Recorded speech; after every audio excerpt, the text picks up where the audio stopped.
Over the next few weeks, we'll focus on the theme called and sent to love and serve with generosity. We'll hear each other's stories, share information, and reflect on our values. We'll think about how we're part of what God is doing in the world.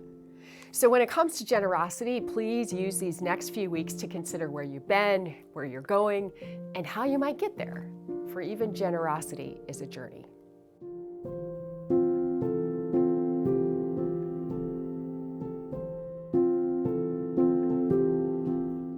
The topic of generosity is one that I sometimes shy away from, and I don't think that's uncommon. But when I got the invitation to speak, I wanted to share my story because this was one of the more impactful experiences that I've had, maybe ever. December of this year, I managed to get COVID pretty severely, and I have a job where if I don't show up, I don't get paid. And I was running really low financially. And so I was in the Women's Journey group, and I didn't have any intention or awareness of where this was going to go. But I mentioned not being sure how I was going to pay my rent in February. And so after the group ended, Pastor Caroline asked me to come to her office, and I had that brief moment of like the principal's office, like I'd done something wrong.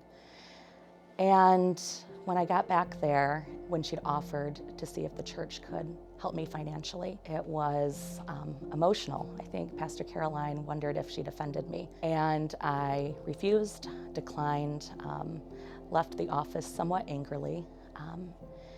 And I thought the conversation was over.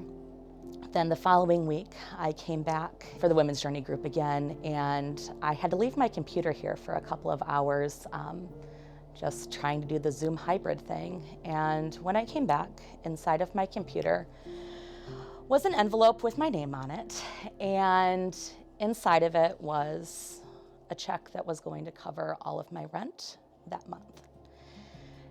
And I have saved this check and the stub that says it's a loving gift from the Agape Offering Fund.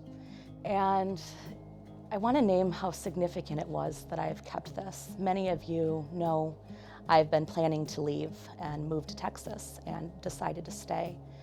And I have gotten rid of most everything in my apartment. But this check and this gift from Pastor Caroline and the church, something I was planning to take with me and something I'm grateful to have even though I'm staying.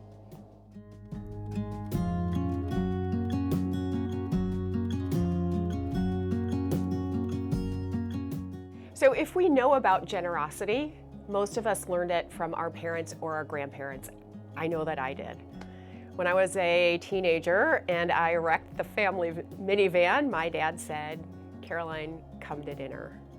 When I called my parents and asked for money, the one time I had to do that in seminary, through apologies and tears, my parents sent me 4 times the amount I asked for. And when I was very young and I watched my mom pay the bills, I learned that it wasn't always easy, but generosity was a priority. And at 89 years old, it still is for my mom.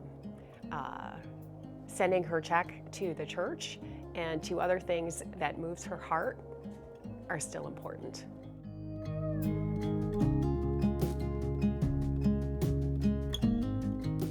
There are so many different ways to volunteer in a church setting, particularly in this church.